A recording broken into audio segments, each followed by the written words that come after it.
Well, what about propaganda being paid for by you, the American citizen? NPR, PBS, all footed by you, the taxpayer. You know, and if you write an op-ed critical of National Public Radio, as they call it, NPR, you're going to get attacked. 87 people in the newsroom, said Uri Berliner. 87 Democrats. It's a perfect score. Unbelievable. Congressman Scott Perry is joining me now from Pennsylvania's 10th Congressional District. Congressman, good to have you on the program. Well, it's great to be with you, Steve. Thank you so much for the opportunity. Yeah, you've introduced a bill to defund the Corporation for Public Broadcasting because of propaganda. It's the No Propaganda Act. But Congressman, help me here. Didn't this used to be the law of the land in America that you could not use these platforms for propaganda to begin with? What changed? Yeah, of course it's the law. Well, nothing really changed. They've just been getting away with it, and no one will do anything about it. And you know, if you want to be a propagandist in America, it's a free country, so God bless you. My claim and my position is that the taxpayer shouldn't be forced to pay for it, but they are. And of course, no one on the left they don't see anything wrong. They don't even see anything wrong with the fact that, you know, after $15 billion, this Corporation for Public Broadcasting is working with members of the Chinese Communist Party. They don't, of course they don't see anything wrong with it. They want the same things here. Well, of course they do. And you look, the Chinese Communist Party puts money into all sorts of places. Sometimes we notice on TikTok, for example, and sometimes we don't really pay attention, but yet they're fueling social media all the time, advertising all the time. They're trying to get clicks all the time. They're involved with public broadcasting every day, aren't they? Right, absolutely. And your tax dollars, to a fantastic amount, go to support all of that. And I know that there's a lot of programming that a lot of people like, and if the Corporation for Public Broadcasting wants to continue with that, I suggest that they go out, find sponsors, raise money like everybody else, and continue on that mission.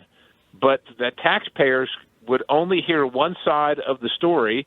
I'm a taxpayer. I get tired of hearing the left version of everything. I'm immersed in it every day. For goodness sake, I serve in Congress, and I talked to people at the polls in Pennsylvania yesterday. We had our primary, and the lady said to me, "I'm so tired of my taxes I'm forced to pay taxes to pay for things that I completely disagree with," and of course, this was one of them.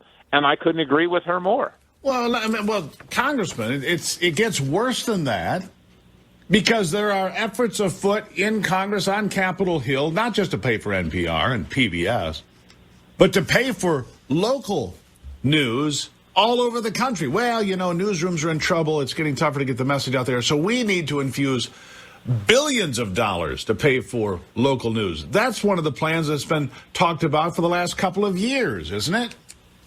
Yeah, of course. And, everything goes so well when the government does it. We all can be very confident that there's not going to be any waste, that there's not going to be any abuse, and that if we let the government be the arbiter of all our information, that we can sleep well at night knowing that they wouldn't put their thumbs on the scale. It's absolutely absurd, not to mention the fact that we have a $34 trillion debt right now, and by next month we'll be at $35 trillion, and 100 days after that we'll be at $36 trillion. So it just continues and continues, and I would say we have to prioritize what we're going to spend our money on. But this is something if newsrooms are dying, maybe it's the model that they're using, and in a free market, people are deciding, look, I can get my propaganda online. Or maybe the world just changes. Yeah, maybe the world just changes sometimes. For example, newspapers, the big wide ones. Remember the big wide newspapers we had? Those are gone. Then they got smaller. Another side is a postage stamp, the ones that still exist. And they're going out of business because the world has changed. It's not my job to pick up the tab. If you don't have a working business model, that's on you. And why we have these Corporation for Public Broadcasting, or PBS anymore, they compete right along with every other station. Then compete for the money that the rest of us have to compete for. That's my message to them. I don't feel sorry for them one little bit. No, I don't feel sorry for them at all. And everybody lives in this, in the real world, lives in this competitive environment where you have to do better than your competitor if you hope to do well and maintain survival. And they seem to think that they've got some special, program where whether they're useless or whether they're efficient or any of that they must exist. And not only do they have to exist, but we have to be forced to pay for it.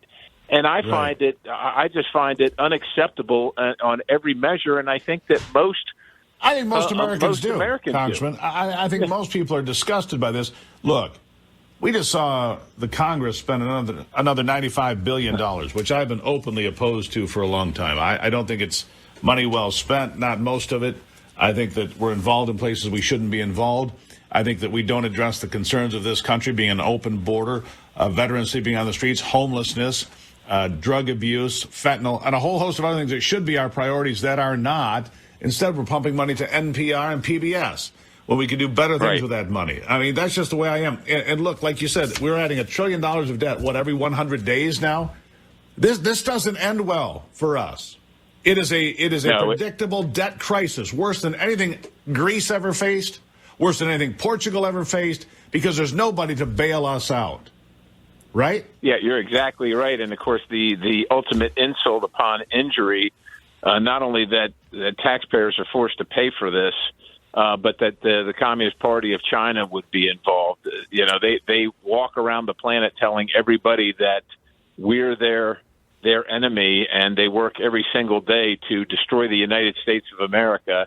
And yet our tax dollars, it's people that get up every morning early and head to work, they don't want to commit suicide, yet they're forced to pay for their nation, which apparently, some in our nation do want to have it do that. And so we're going to do everything we can to continue to highlight this. Of course, it came more to light. You've known it. I've known it for a long time, but it's become front and center to a lot of Americans who, they're busy living their lives. They're working, they're paying their taxes, they're paying their mortgages, and they're trying to figure it out. And then they find out that this whistleblower says that every single person that works at this place is a hardcore leftist. And if you're Scott Perry, nobody's surprised.